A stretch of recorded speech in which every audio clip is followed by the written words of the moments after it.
Bonjour la patientèle la plus éclairée du net, je suis le docteur Benoëch et nous allons parler des interventions les plus populaires en fonction de l'âge des patients. Quelles sont les interventions qui sont pratiquées principalement dans la vingtaine? Alors dans la vingtaine, on n'a pas de problème de vieillissement, on voit surtout arriver des patients qui ont un problème de confiance en soi, d'estime de soi, lié à un complexe qu'ils ont depuis leur post-adolescence. Ça peut être un nez trop grand, la poitrine trop importante ou trop petite, ou alors des demandes de lipoaspiration chez des jeunes filles ou qui se trouvent un petit peu trop rondes. On a aussi une demande de soins pour améliorer l'état de la peau quand les jeunes gens sont acnéiques ou ont des cicatrices d'acné, une demande de peeling ou de laser pour traiter l'acné et les cicatrices d'acné. Quand il y a une demande de rhinoplastie, la rhinoplastie c'est quoi? C'est la demande d'enlever la bosse du nez, de corriger la position de la pointe, la déviation éventuellement. On peut avoir une demande d'augmentation mammaire chez les jeunes filles qui ont très peu de poitrine, ou alors de réduction mammaire bien au contraire, chez les jeunes filles qui ont une poitrine trop volumineuse, qui sont encombrées avec cette poitrine, qui se sentent mal à l'aise dans l'intimité, qui n'osent pas se déshabiller, ou encore qui ont mal au dos. Quelles sont les interventions que l'on pratique dans la trentaine? Dans la trentaine, c'est normal, les premiers signes du vieillissement apparaissent. On sait pourquoi. On commence à perdre de la structure graisseuse et osseuse dès l'âge de 30 ans. Donc, qu'est-ce qu'on voit apparaître? Des rides, principalement, en particulier des rides de la patte doigt ou des rides au niveau de la glabelle, et puis une perte des volumes au niveau du tiers moyen du visage. Donc, que nous demandent les femmes de 30 ans? On peut faire de la toxine botulique, c'est-à-dire du botox. C'est à la fois préventif et curatif. Ça traite les premiers signes du vieillissement, à savoir l'apparition des premières pattes doigts ainsi que les rides au niveau de la glabelle ou la ride du lion. On peut aussi bien sûr traiter les effets liés aux grossesses, avec la peau qui s'abîme, les vergetures. Et donc ça, c'est une demande aussi de la femme jeune. Quelles sont les demandes après les grossesses? Principalement la lipoaspiration pour retrouver une silhouette dans laquelle la patiente se sente bien.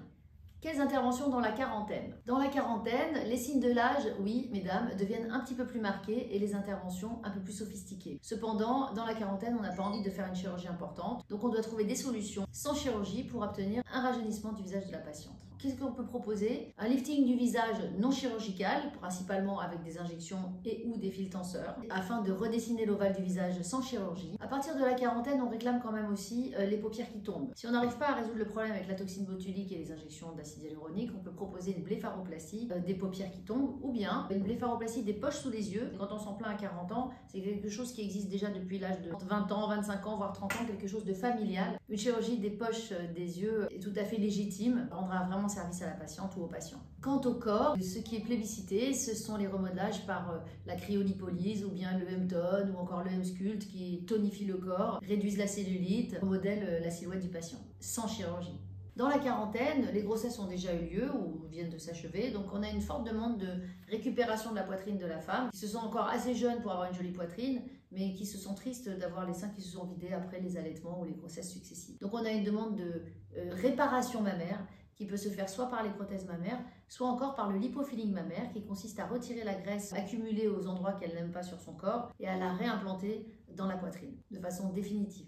Quelles sont les interventions à partir de 50 ans et plus? À partir de cet âge, on accepte de faire la chirurgie et on accepte quelques cicatrices. On peut quand même commencer à discuter du lifting, cette fois-ci chirurgical et pas seulement non chirurgical. Le lifting cervico-facial est une demande de la femme de plus de 50 ans. Elle permet d'harmoniser le visage en repositionnant les tissus relâchés. On peut aussi bien sûr utiliser des traitements combinés, c'est-à-dire associer une chirurgie avec des fils ou bien des lasers avec des fils ou des injectables pour optimiser les résultats et obtenir des résultats toujours naturels et durables. Quant au corps, à partir de 50 ans, encore une fois, le lipofilling est une très bonne indication et permet de récupérer des cellules graisseuses qui sont des cellules de jouvence, pleines de cellules souches. Et si on les met dans le visage, on récupère une très belle peau. Si on les met dans la poitrine, on récupère une poitrine de jeune fille. Donc ça, c'est très intéressant, tout en enlevant les surplus graisseux qui sont accumulés. En particulier, avec le début de la ménopause, on a l'apparition de graisses que les femmes n'avaient jamais vues avant et qui les dérangent beaucoup.